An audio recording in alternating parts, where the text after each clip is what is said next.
JEE advanced 2024 ఫలితాలలో open కేటగిరీలో నారాయణదే ఆధిపత్యం. నమస్తే, నేను Keshav. Welcome to Suman TV.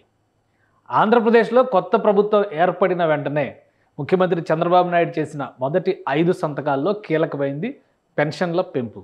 అయితే ఎన్నికల సమయంలో ఇచ్చినటువంటి హామీలకు అనుగుణంగా ఎంత పెంచబోతున్నారు అనేటువంటి ఆసక్తి అందరిలోనే ఉంది. ఈ ఆసక్తికి తగ్గట్టుగానే చంద్రబాబు నాయుడు ప్రభుత్వం ఒక కీలకమైనటువంటి నిర్ణయం తీసుకుంది.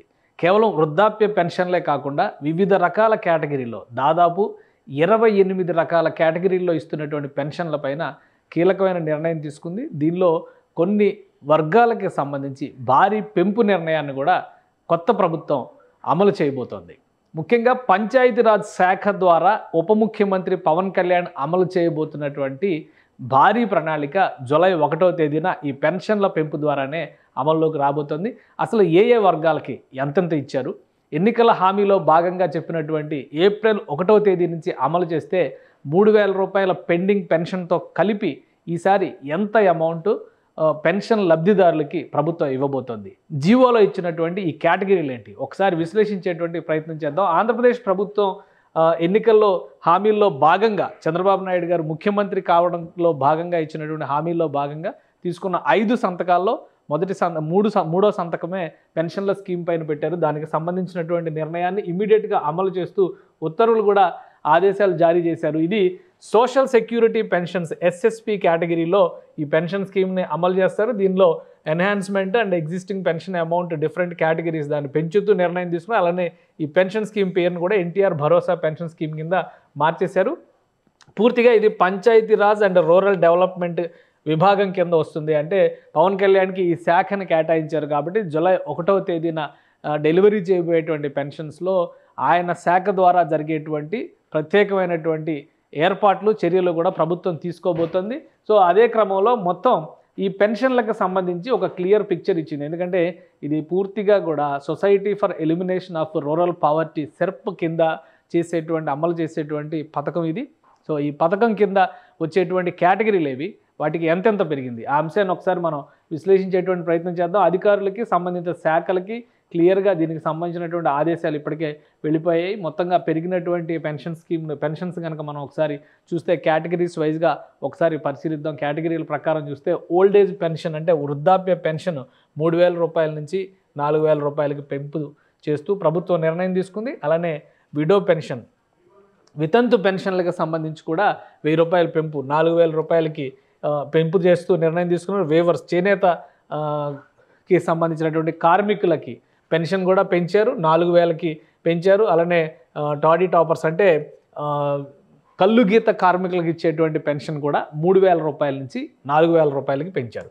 అలానే ఫిషర్మెన్ మత్స్యకారులకు ఇచ్చే పెన్షన్ కూడా 3,000 రూపాయల నుంచి 4,000 రూపాయలకి పెంచారు. ఇక్కడ ట్రెడిషనల్ సింగిల్ ఉమెన్ అంటే ఒంటరి మహిళలకు ఇచ్చే పెన్షన్ కూడా 4,000 రూపాయలకి పెంచారు. ట్రెడిషనల్ కాబ్లర్స్ అంటే చెప్పులు కుట్టేటువంటి వారికి కూడా సంప్రదాయంగా చేసేటువంటి వృత్తి కింద కులవృత్తి కింద చేసేటువంటి వారికి కూడా 4,000 రూపాయలకి పెన్షన్ పెంచారు. ట్రాన్స్జెండర్స్ కూడా ఇదే కేటగిరీలోకి తీసుకొచ్చారు. వీరికి కూడా 1,000 రూపాయలు పెంచి 4,000 రూపాయలు పెన్షన్ చేశారు. అలానే హెచ్ఐవి బాధితులుగా ఉన్నటువంటి వారికి కూడా 3,000 రూపాయల నుంచి 4,000 రూపాయలకి పెన్షన్ పెంచారు. అలానే డప్పు కళాకారులకి 4,000 రూపాయలకి పెన్షన్ పెంచారు. పెన్షన్స్ టు ఆర్టిస్ట్ వివిధ రకాల కళారూపాలకు సంబంధించినటువంటి కళాకారులకి కూడా 4,000 రూపాయలకి పెన్షన్ పెంచారు. ఇవి కీలకమైనటువంటి పెన్షన్స్. ఈ పెన్షన్స్ అన్నిటికీ కూడా గత 3 నెలలు అంటే ఏప్రిల్ 1వ తేదీ నుంచి ఏప్రిల్ నుంచి ఈ ఇంప్లిమెంటేషన్ లెక్కను చూస్తే కనుక మొత్తానికి జూలైలో 3,000 రూపాయలు పెండింగ్ పెన్షన్ కలుపుకుని మొత్తం వారికి 7,000 రూపాయలు పెన్షన్ బట్వాడా జరిగేటువంటి అవకాశాలు పుష్కలంగా ఉన్నాయి. జూలై 1వ తేదీన దీనికి సంబంధించినటువంటి ఏర్పాట్లని ఆంధ్రప్రదేశ్ ప్రభుత్వ యంత్రాంగం చేస్తుంది. సో ఇవి ఆ కేటగిరీస్. ఇవి కాకుండా మిగిలిన కేటగిరీస్లో కూడా భారీ ఎత్తున ఇచ్చేటువంటి పెన్షన్ లబ్ధిని పెంచుతూ ఆంధ్రప్రదేశ్ ప్రభుత్వం నిర్ణయం తీసుకుంది. కొన్ని కేటగిరీలకి డబల్ ట్రిపుల్ అయినటువంటి పరిస్థితి కూడా ఉంది. అవి ఏంటో కూడా ఒకసారి పరిశీలిద్దాం మనం.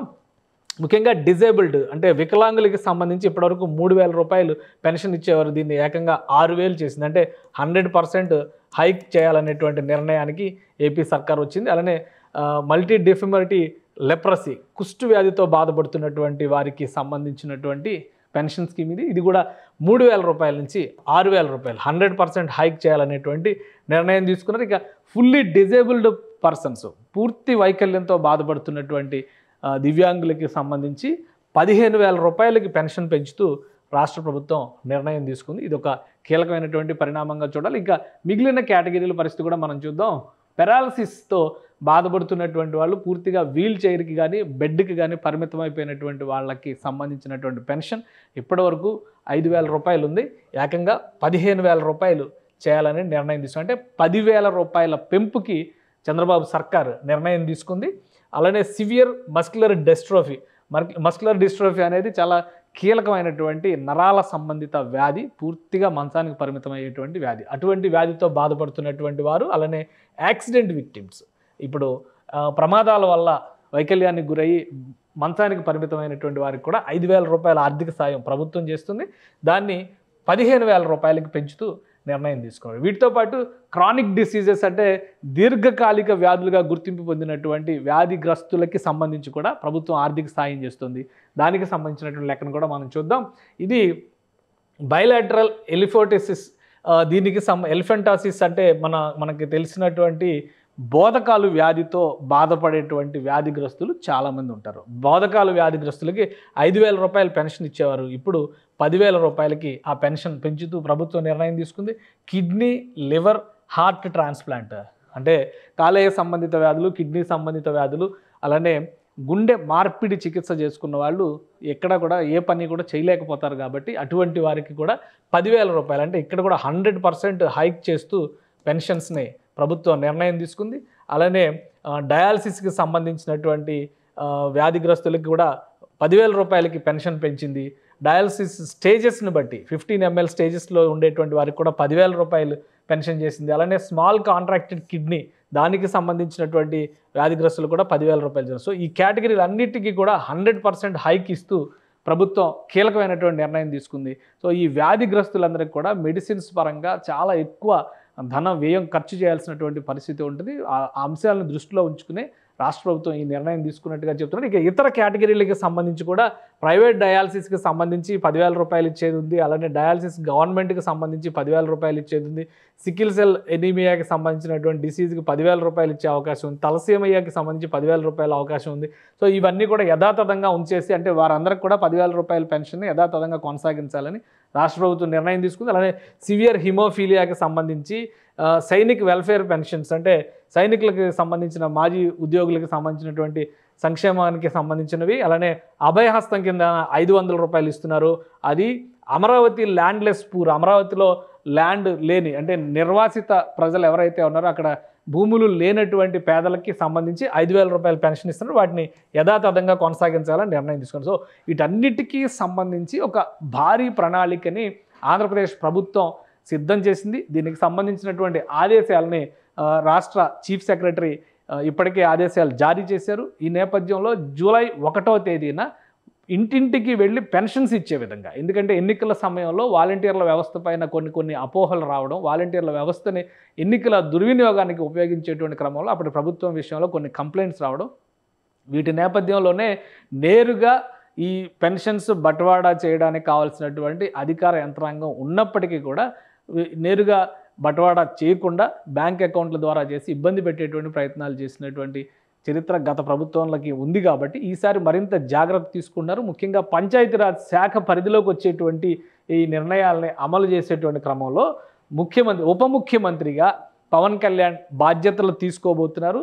ఆ క్రమంలో అందులోకి వచ్చేటువంటి వివిధ విభాగాల కింద జరిగేటువంటి ఈ సెర్ప్ ద్వారా కానీ ఇతర విభాగాల ద్వారా కానీ జరిగేటువంటి ఈ పెన్షన్ స్కీమ్స్ విషయంలో ప్రత్యేకమైనటువంటి జాగ్రత్త తీసుకోవాలని ఆంధ్రప్రదేశ్ ప్రభుత్వం నిర్ణయించింది. మొత్తం 28 కేటగిరీలకు సంబంధించినటువంటి ఈ పెన్షన్ స్కీమ్స్, అంటే మొత్తం అన్ని రకాల కేటగిరీస్ కనుక కలిపి చూస్తే కనుక 28 కేటగిరీస్లో ఈ పెన్షన్ స్కీమ్స్ ఇక్కడ మొత్తం కూడా ప్రజలందరికీ కూడా డెలివరీ చేసేటువంటి అవసరం ఉంది. కాబట్టి దీనిపైన ప్రత్యేకమైన శ్రద్ధ తీసుకోవాలి అనేటువంటి విషయాన్ని ముఖ్యమంత్రి నేరుగా ఆదేశించినట్టుగా తెలుస్తోంది. దీనికోసం ఆయా శాఖలకు సంబంధించి కూడా సమర్థులైన అధికారులను ఎంపిక చేసేటువంటి పనిలో ప్రభుత్వం నిమగ్నమై ఉంది. ఎక్కడా కూడా ఎటువంటి ఇబ్బంది రాకుండా ప్రజలకి సకాలంలో ఈ పెన్షన్స్ అందించే విధంగా జాగ్రత్తలు తీసుకోవాలని ముఖ్యమంత్రి చంద్రబాబు నాయుడు గారు ఆదేశించినట్టుగా తెలుస్తుంది. ఈ నేపథ్యంలోనే వివిధ శాఖలకి సంబంధించి కూడా మరొక మార్గదర్శకాన్ని ముఖ్యమంత్రి ఇప్పటికే ఇచ్చినట్టుగా తెలుస్తోంది. సమర్థులైనటువంటి అధికారులను ఎంపిక చేసి ప్రభుత్వ లక్ష్యాలకి అనుగుణంగా పనిచేసేటువంటి వారిని ఆయా శాఖల్లో నియమించాలని ఆదేశించినట్టుగా తెలుస్తుంది. సో జూలై 1వ తేదీన కొత్త ప్రభుత్వానికి ఒక బిగ్ డే కాబోతుంది. ఎన్నికల్లో ఇచ్చినటువంటి హామీల అమలులో ప్రధానమైనటువంటి అడుగు పెన్షన్ల పంపిణీనే కాబోతుంది. దీనికి సంబంధించి అధికార యంత్రాంగం పూర్తి స్థాయిలో ఏర్పాట్లు చేస్తున్నట్టుగా సమాచారం అందుతోంది. సుమన్ టీవీలో మీ పర్సనల్ అండ్ బిజినెస్ ప్రమోషన్స్ కోసం కింది నెంబర్కి కాంటాక్ట్ చేయండి.